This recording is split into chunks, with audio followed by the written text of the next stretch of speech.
All right, guys, today is the big day. Kirby Air Riders is out today. I pre-ordered mine at GameStop, so I gotta wait until GameStop opens.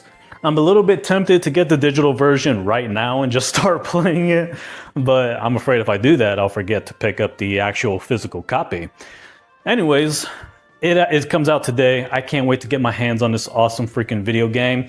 That being said, I want to talk more about these Kirby Air Riders reviews. And it was actually pretty controversial yesterday. There were a lot of people who were like, that's kind of low for Kirby Air Riders. I think people are definitely being disingenuous with the review scores. Then you got idiots who aren't going to play the game. They're like Nintendo haters, and they're just like, this game's not fun. It just brainwashes you into thinking it's fun. Like, these are literally the comments that I've been getting on my YouTube channel, specifically on my last video from yesterday. People basically just saying it's not fun, it overstimulates your dopamine and blah blah blah. It does all this overstimulating and things like that, and it tricks you into thinking it's fun. Just stupid ass comments like that, you know, just stupid people. They can't really say that the game sucks or anything, so they gotta like just come up with some dumb shit and act like, yeah, you're just being brainwashed into thinking it's fun. The game's fun, the game's awesome. But I want to focus on these critics and some of their review scores. Because here's the thing, there's a lot of people who are like, well, you know, some people just aren't going to like it. You know, that's their opinion or whatever. Here's the thing.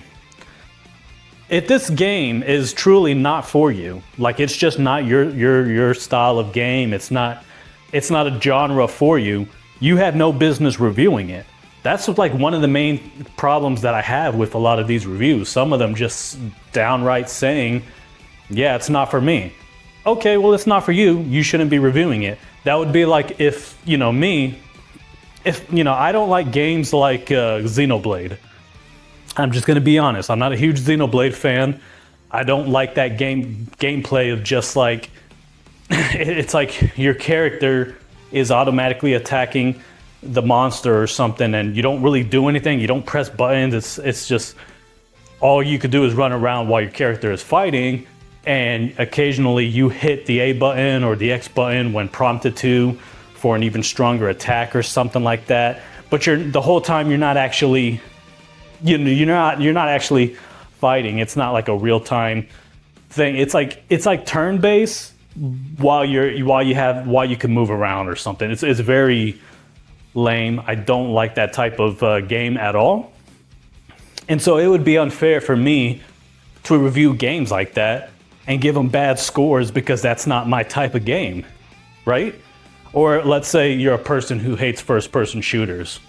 I hate first-person shooters, therefore this first-person shooter game, I'm gonna give it a bad score. It's like, no, asshole, you can't review a game like that if you already hate that genre of video games. So, those are some of the comments, those are some of the reviews that I've seen that people are like, well, it's just not for me. It's like, then you shouldn't even be reviewing it to begin with. Another comment, the only other somewhat valid criticism towards this game, Kirby Air Riders, is the 2-button mechanic, right? So the B button is pretty much your button to brake, to speed boost, to build up your speed boost.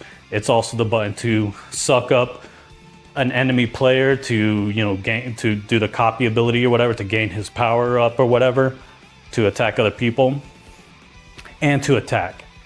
So the B button is used for multiple different things. It has multiple different functions. To me, it works really well.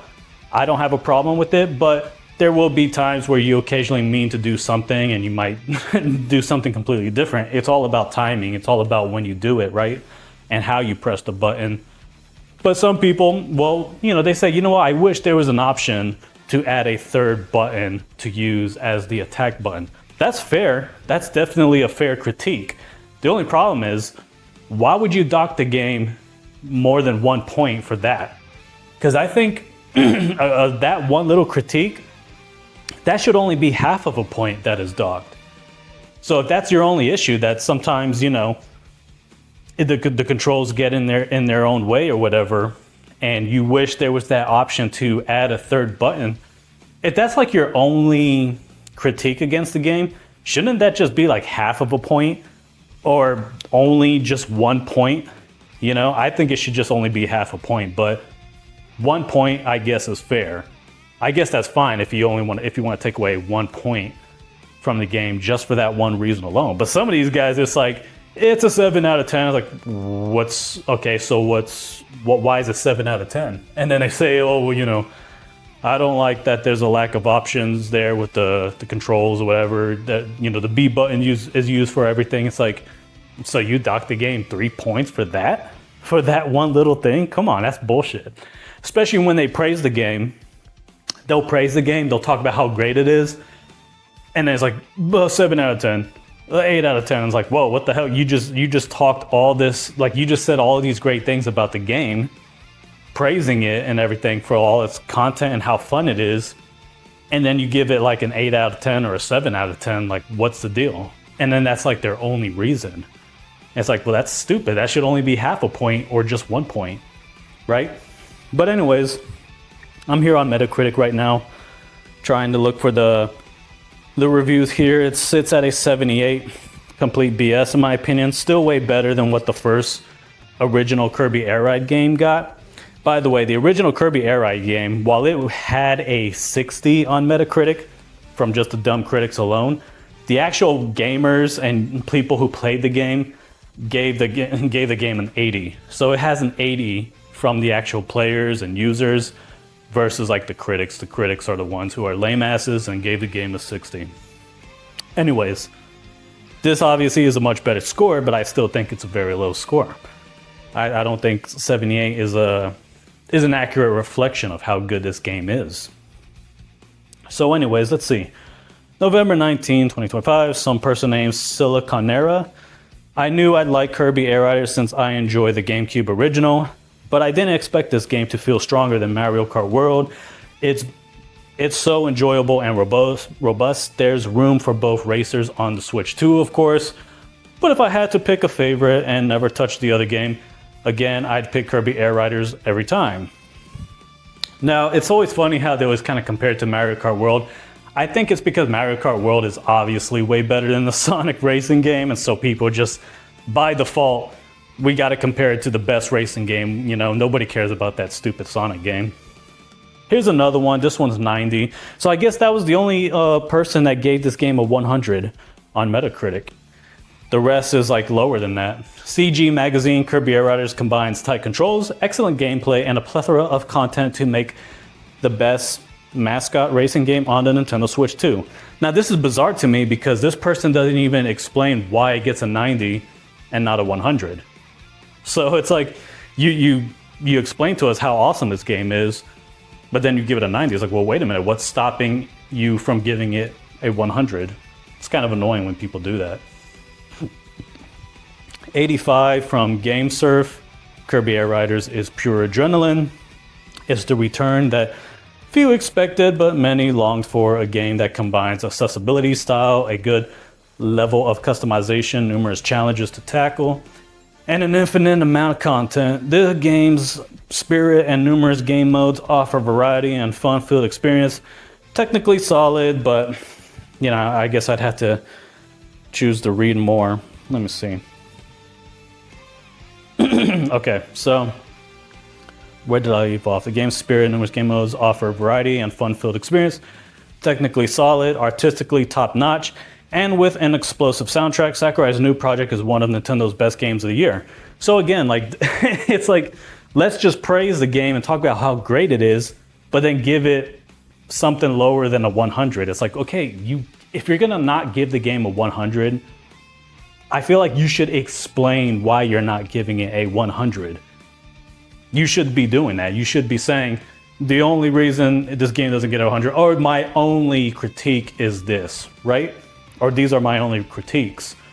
It's so weird when they like, they're just like talking about how awesome the game is, and there's like 85 out of 100. It's like, whoa, what's going on here?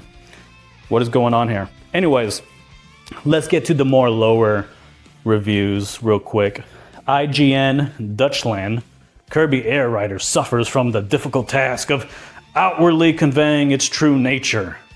Those hoping for a fun racer in the vein of Mario Kart World might be quite disappointed. While the comparison is obvious and superficially accurate, Air Riders relies heavily on unique gameplay experience. Let's read more. Okay. It rewards players who overcome the challenging initial hurdle and have the enthusiasm to delve into the most simple yet complex systems and mechanics. There's no doubt that the casual gamers can enjoy the title. However, if you want to take a few relaxed spins, you'd better off with the plumber's latest racing adventure. Yeah, this is a garbage review right here. So I don't know. He says a lot but doesn't really say anything, if that makes sense. Like, while the comparison is obviously superficially accurate, I don't know what he's basically trying to say that the game's complicated. Is that what he's saying? Outwardly conveying its true nature. I don't understand this guy's stupid review here. I don't know. Doesn't make any sense to me. Let's see. Here's a shitty ass 40 from Metro Game Central. Now this Metro Game Central, these people are fucking garbage, right? This piece of shit right here pretty much seems to only hate on everything Nintendo. Apparently they've given shitty review scores for other Nintendo games recently, and I believe the Hyrule Warriors Age of Imprisonment was one of them, which is a game I've been playing recently, and it's a very fun game. It's a great, Warriors game. A great Hyrule Warriors game, and just a great Warriors game, period. So this person's saying the most baffling Nintendo release of recent years, with a quasi remake of one of GameCube's worst games. This seems specifically designed to irritate and confuse would-be players. Okay, so this piece of shit should lose access to Nintendo, like permanently. Because it seems like this person is just very disingenuous and they're just looking for reason to hate on Nintendo. Probably just another gay station fangirl or something. This is a bullshit review right here. All right, and this is actually the worst review. So I think this is the only like really negative review, in a sense that it's actually like a really bad score for the game. And this piece of trash, not only do they hate on the game, but they also hate on the GameCube version and say it's one of GameCube's worst games, and it just goes to show this person's just probably a biased piece of shit, doesn't like Nintendo whatsoever.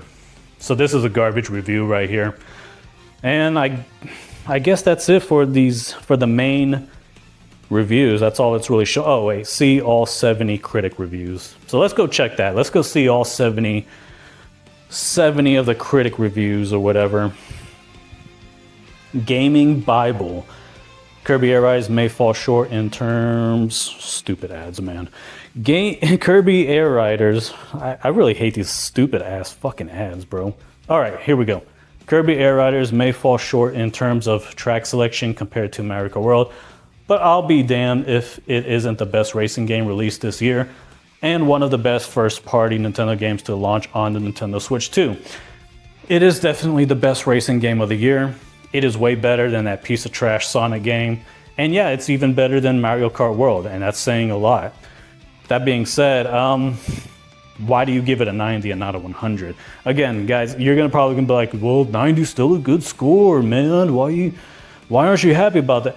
It's the fact that they're not really giving a good reason for not giving a 100. That's my problem. If you're gonna praise the game and lay it on pretty thick, talking about how awesome it is, shouldn't you tell us why you wouldn't give it a perfect 100 score? That's the thing that kind of baffles me. It's like you talk about how great it is. I mean, I guess he says it falls short in terms of track selection. Okay, yeah, it may fall short in terms of track selection compared to Mario. This is Mario Kart, all right, or Mario. Everyone keeps telling me I pronounce Mario the wrong way. Okay, yeah, it falls short of Mario Kart World. But it still has 18 tracks, 9 of them being the original. I think that's a solid amount. I think that's a good amount. Do you really need more than that?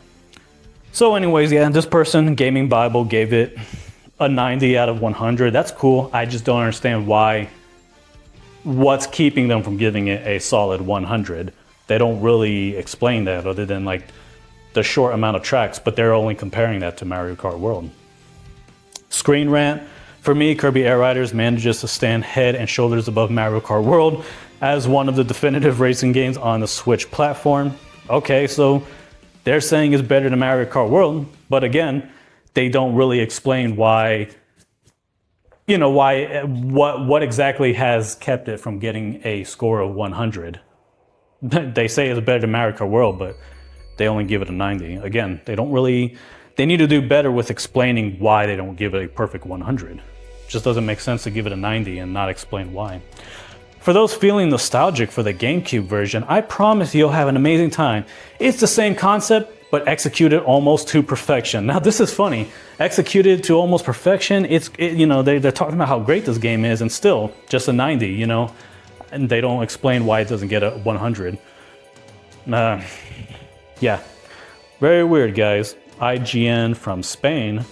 Kirby Air Riders is a fun and addictive racing game with simple yet deep controls, featuring a variety of game modes, unlockable characters and vehicles, and a charming visual style that, combined with its smooth performance, delivers excitement and adrenaline in every race.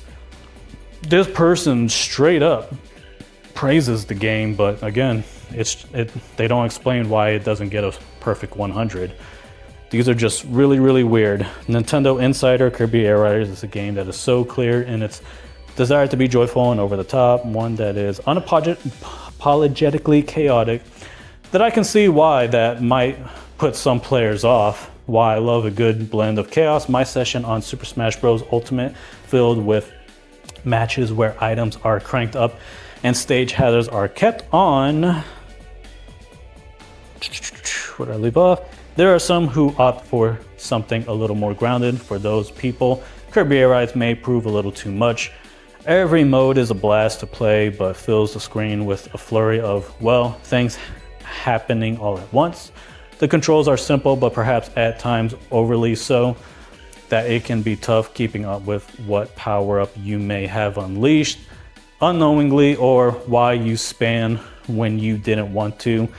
It's a game that's not as accessible as Mario Kart and certainly not as easy to explain, but I really enjoy it for all of the above reasons. It's just so different. So at least this person kind of explains the few criticisms that they have against the game. They don't just praise the game as it gets a 90 out of 100. No, they kind of explain the only gripes, or not really gripes, but the things that might hold the game back from being quote unquote accessible. I think it's an accessible game, but it's done in the right way. It's not okay, this is going to be a super easy game to get into like Mario Kart. No, it's you're going to learn how to control it, and it's going to be really simple at first, but once you get into City Trial, it's going to be so chaotic you're going to forget how to play the game, and then you got to just keep on playing it until you get comfortable, until you get really good at it. Anyways, guys, that's pretty much it for just for the Metacritic, but I do want to show you guys a video real quick of a guy who praises the hell out of the game only to then give it a really garbage review score. So let me go find that video real quick. All right, guys, so this right here is a YouTube channel called Kind of Funny. In this case, this is Kind of Funny Games. Now, the guy to the very far right with the big with the facial hair, and it looks like he's wearing a chain around his neck, whatever. That dude is about to give us his opinion on the game, how much he likes it, and then he's gonna give us his final score of it. So check this out. Send in your super chats if you have questions about Kirby Air Riders for the guys to answer. Of course, Kirby Air Riders can only be described as a fast-paced vehicular action game. I have no idea really the words to put together, but that's what Nintendo says. That's how Nintendo puts it on their website. Tim, I want to start off with you. What is your review of Kirby Air Riders? All right, let's hear. I want to start by saying that y'all know this. I am a Nintendo fan. I am a Sakurai fan. In fact, Sakurai might be my favorite video game creator there ever was. And a lot of that has to do with the love, the care, the passion that he has for video games, for Nintendo games, for Sakurai games. There is so much understanding of just fun and value and presentation and what matters to old school gamers, I would say. And old school gamers still exist. They have evolved, they've changed. There's modern gamers, there's online multiplayer, there's all of this stuff. But at the core of video games, there was just a level of fun. And I feel like Sakurai always tries to make games that tap into that core bit. And when we talk about Kirby Air Riders, we are talking about a game that is the definitive version of a game that probably didn't need a definitive version. I never, ever would have assumed that the 6 out of 10 Kirby Air Riders on GameCube, a cult classic to an extent for one of its modes, City Trial. I never thought that it would get a follow-up, let alone one with this much love and care put into it.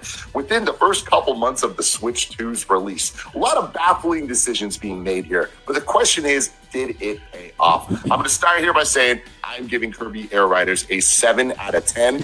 But I love it a lot more than that. That to me is the critical number of where I'm looking at, or this is a good game. I think there are a lot of frustration points that kind of get in its way to make it great or amazing or a masterpiece. But the love and care and passion, the fact that this game exists, it is going to really, really touch people. I think there's a lot of fans. All right, let me pause it real quick. All right, so as you just heard, he just laid it on really thick. Sakurai is awesome, man. He really caters to the hardcore, old school gamer. This game is so fun. He talks about how great it is, how much content it has in it, all of this, just to say it gets a 7 out of 10. And you're like, what the hell? What do you mean it gets a 7 out of 10? What are you talking about, Tim? And then he says, he goes on to say that, well, I think it does a lot of things that are kind of frustrating. He even said, if you heard him, he said, it gets a 7 out of 10, but I love the game more than that. If you love the game more than that, why would you give it a 7 out of 10, man? That doesn't make any bit of sense whatsoever. That makes no sense at all. So he loves the game more than that, but he's giving it a 7 out of 10 from a critical standpoint, which I think is just stupid, but he's giving it a 7 out of 10, and he says it's because he thinks it does a lot of things that are frustrating, which of course is only one thing. It's not a lot of things, it's just one thing. But let's listen and see if he gets to that. Nintendo or otherwise, that are going to find a lot of fun in one of the most unique game experiences they'll ever have. And this was seen all the way to the end of the vision. They really pulled something off here. It is not what you think. This is not Mario Kart. I keep saying this, but you look at it and you're like, oh, it's a kart racer. This is to kart racers what Smash Brothers is to fighting games. But I'm not even saying Smash 1v1 Final Destination. I'm saying Smash with every single item on. Insanity. That's what this is compared to kart racers, but the battle mode more than anything. I think this is more similar to Twisted Metal than Mario Kart, but we'll get into that later. Awesome. I got so many questions just based off of that, but Logan, I want to throw to you. You, of course. Anyways, guys, if you watch this video, he basically goes on to say that the reason he gives the game a low score is because of that, the lack of options when it comes to the button mechanics. That's ridiculous, though, because why would that one complaint, again, dock the game 2 or 3 points? So anyways, this is the problem that I have with a lot of these reviewers, is they're docking the game so many points for that one issue. And it's really stupid to me. It doesn't make any sense. So anyways, that's going to be it for this video. You guys let me know what you think in the comments below, and I will talk to y'all later. See ya.